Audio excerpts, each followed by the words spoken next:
रघुकुल चरितमानस मुनि भावन, बिरेचऊं शंभु सुहावन पावन, त्रिविध दोष दुख दारिद दावन, कलि कुचाली कुली कलुष नसावन।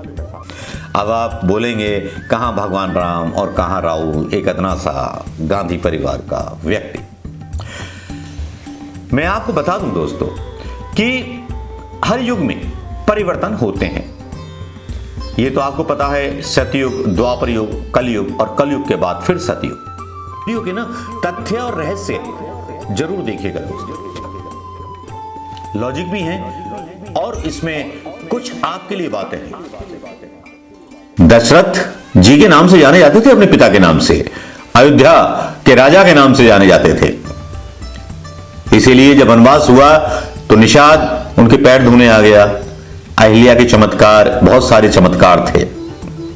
लेकिन यहां जिस तरह से बाजी पलटने लगी है, लेकिन नेशनल मीडिया जो है पलटने को तैयार नहीं है, क्योंकि रावण की माया, मोदी की माया फैल।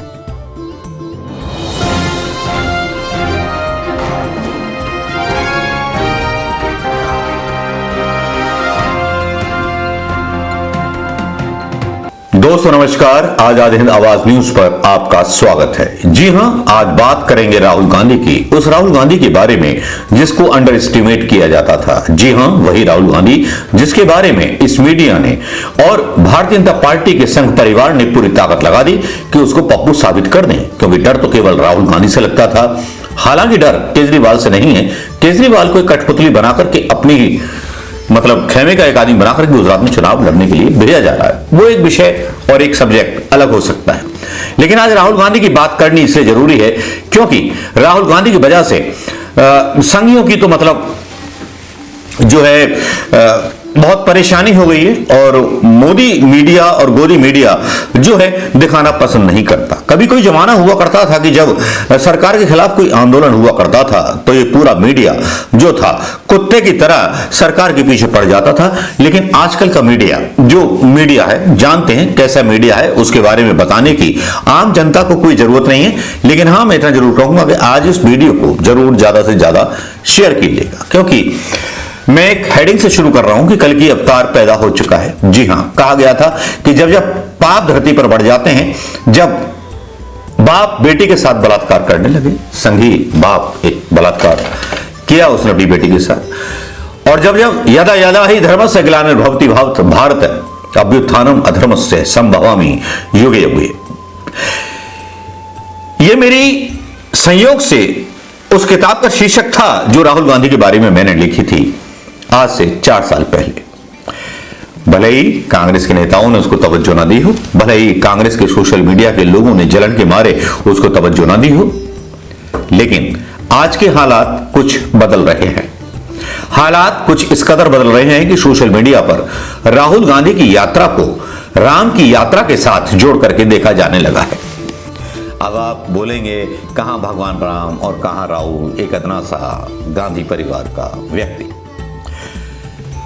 मैं आपको बता दूं दोस्तों कि हर युग में परिवर्तन होते हैं।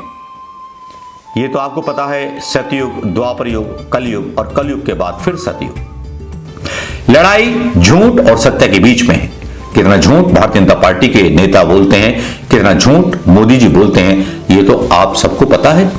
और जिस तरह से एक यात्रा राहुल गांधी ने शुरू की है, और जिस यात्रा की भीड़ में दिव्यांगों के साथ मिलकर के 1000 किलोमीटर की यात्रा पूरी कर लेता है, जिसको प्रिंस कहा जाता था, जिसको राजकुमार कहा जाता था, जिसको इटली का राजकुमार कहा जाता था, इस पर भी व्हाट्सएप यूनिवर्सिटी का ज्ञान संघियों के द्वारा कुछ इस कदर बांटा जाता है, जिसमें कहा जाता है कि मोदी जी और योगी जी जिस दिन यात्रा शुरू कर देंगे, बांग्लादेश, बर्मा और ये सब हो जाएंगे, मतलब ये देश में समा जाएंगे।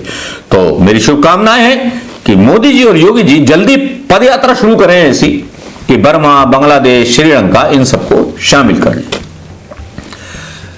राहुल जी की ही बात करेंगे। ये डिस्ट्रैक्ट करने वाली बातें होती हैं जो व्हाट्सएप यूनिवर्सिटी पर फैलाई जाती हैं। बात राहुल गांधी की ही करेंगे। राहुल गांधी के बारे में बात करना इसलिए भी जरूर है क्योंकि एक pic of the day video viral होता, मतलब पिक वायरल होती है, मैं एक फकीर के होठों की मुस्कुराहट हूं, मैं किसी से भी मेरी कीमत अदा नहीं होगी। राहुल गांधी चल रहा है कथित राजकुमार, कथित पप्पू, लेकिन उसके साथ जो काफिला चल रहा है लोगों की दुआओं का, लोगों के प्यार का, बहनों के प्यार का, कहीं राहुल गांधी की आरती उतारी जाती है। जब राहुल गांधी की आरती उतारी जाती है तो लोग भाव विह्वल हो जाते हैं। आने वाले समय में आपको बड़े आश्चर्यजनक दृश्य देखने को मिलेंगे इस कलयुग के, कल की अवतार के, यानी कि इस राहुल के, जिसकी हम राम से तुलना तो नहीं करेंगे, लेकिन ऐसी तुलना कर सकते हैं कि एक सत्य का राम चला है असत्य के खिलाफ लड़ने, उस असत्य के खिलाफ जो रावण ने फैला रखा है। रावण के पास कई मायावी शक्तियां थी, जी हां, कई वरदान प्राप्त थे उसको, कई सिद्धियां थी उसके पास। राहुल कितना बलवान था और राम कितने कमजोर थे। आज उस रामचरितमानस को फिर से देखिएगा और सोचिएगा कि राम कितने अबोध थे, कितने बालक थे, जिनको रावण ने बहुत हल्के में लिया, जिन्होंने एक सूर्पनखा को भेज करके लक्ष्मण के चरित्र का इम्तिहान लिया, जिस कायर ने सीता का हरण कर लिया एक साधु का भेष धारण करके। आज की मेरी इस वीडियो के ना तथ्य और रहस्य जरूर देखिएगा दोस्तों, लॉजिक भी है और इसमें कुछ आपके लिए बातें हैं। वो रावण जिसने इस भारत की सत्ता का अपहरण भगवा वस्त्र पहन करके किया, सीता माता को लकीर से निकलने की एक तरह से बाध्यता उत्पन्न कर ली कि मैं लकीर में जुड़ी हुई भिक्षा नहीं लूंगा, और हिंदुस्तान के देश की आजादी को ले उड़ा। 2014 में अदानी 615वें नंबर पर थे अमीरी के उसमें, और हम हंगर इंडेक्स में मतलब जो थे 55 या समथिंग के आसपास थे, लेकिन आज अदानी नंबर 2 है और हंगर इंडेक्स में हम पहुंच चुके हैं 155 के करीब। इस न्यूज को थोड़ा हटा देते हैं, आगे डिस्कस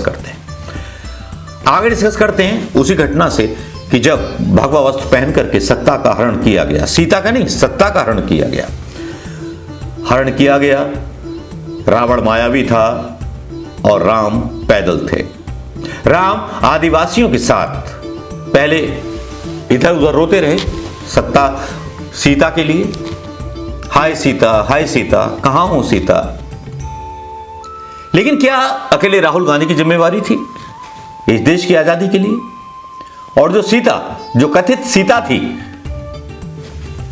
जो कथित सत्ता थी, वो किसके माध्यम से चोरी की रावण ने? मायावी हिरण कौन सा? मीडिया। जी हां, वो स्वर्ण मृग जो अहिरावण बनकर के वहां दौड़ रहा था, वही हुआ। उसका शिकार करने राहुल गांधी निकले और एक बिल फाड़ दिया। संयोग देखिए सतयुग की कहानी का और इस कलयुग की कहानी का और कलयुग की पॉलिटिक्स का, शायद आपकी आंखें खुल जाएंगी।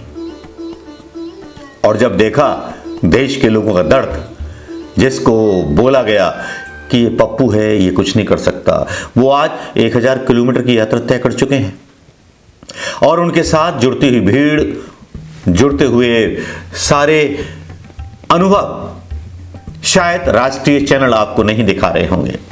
लेकिन मेरा उन दोस्तों से अपील है जो ये वीडियो देख रहे हो, इस वीडियो को ज्यादा से ज्यादा शेयर करें, क्योंकि ये वीडियो राहुल के कल की अवतार कह लीजिए या इसको थोड़ा बड़ा बना के कह लीजिए। मैं बोल रहा था कि राहुल के पास, मतलब सॉरी, मोदी के पास मायावी शक्तियां थी, मायावी शक्तियां अब भी हैं। ईडी, आईडी, सीबीआई, इतनी सारी एजेंसियां हैं इस आज के रावण के पास, लेकिन राहुल गांधी को घंटा फर्क नहीं पड़ता। लोगों की भाषा बिगड़ चुकी हैं, एकता कपूर के सीरियल बिगड़ चुके हैं, लेकिन राहुल गांधी का सत्य मार्ग अपने हिसाब से चल रहा है। उसके साथ जुड़े हुए आदिवासी, कर्नाटक के मूल निवासी, देश के मूल निवासी आज फिर से उस लंका पर चढ़ने के लिए निकल चुके हैं, जिसके बारे में शायद हम कल्पना ही कर सकते हैं। रावण मायावी था और राम कमजोर थे, लेकिन फिर भी राम सत्य की तरफ थे और रावण असत्य की तरफ था, इसलिए राम जीते। तो अब राहुल गांधी भी जीतेंगे। राहुल गांधी भले ही उनकी एक पृष्ठभूमि उस गांधी परिवार के साथ जुड़ी रही हो, जिस पृष्ठभूमि का लाभ उनको मिलता रहा हो, लेकिन इस यात्रा के बाद वो एक इतने बड़े मास लीडर बनकर निकलेंगे, जैसा कि राम के साथ था। राम भी दशरथ जी के नाम से जाने जाते थे, अपने पिता के नाम से, अयोध्या के राजा के नाम से जाने जाते थे। इसीलिए जब वनवास हुआ तो निषाद उनके पैर धोने आ गया। अहिल्या के चमत्कार, बहुत सारे चमत्कार थे। लेकिन यहां जिस तरह से बाजी पलटने लगी है, लेकिन नेशनल मीडिया जो है पलटने को तैयार नहीं है, क्योंकि रावण की माया, मोदी की माया फैली हुई है। अब यहां लड़ाई जो है, सीधे सीधे सोशल मीडिया पे लोग बोलने लगे हैं कि मायावी मोदी और वास्तविकता का राम राहुल। एक चौपाई है जो बोलना चाहूंगा, करन चहूं गांधी गुणगाहा, लघुमति मोरे चरित अवगाहा, सूजना एकऊ अंग उपाऊ, मनमति रंग मनोरथ राव। यह है राहुल गांधी के सारे वीडियो वायरल होते हैं, जनता के साथ जुड़ाव होने लगा है। लगता है रावण की माया का अंत आने वाला है, अंत आ भी चुका है। राहुल गांधी के बारे में यह वीडियो कैसा लगा दोस्तों, बताइएगा जरूर। रावण और राम सतयुग के और मोदी और राहुल इस कलयुग के, बताइएगा जरूर इस वीडियो के। नमस्कार, जय हिंद दोस्तों।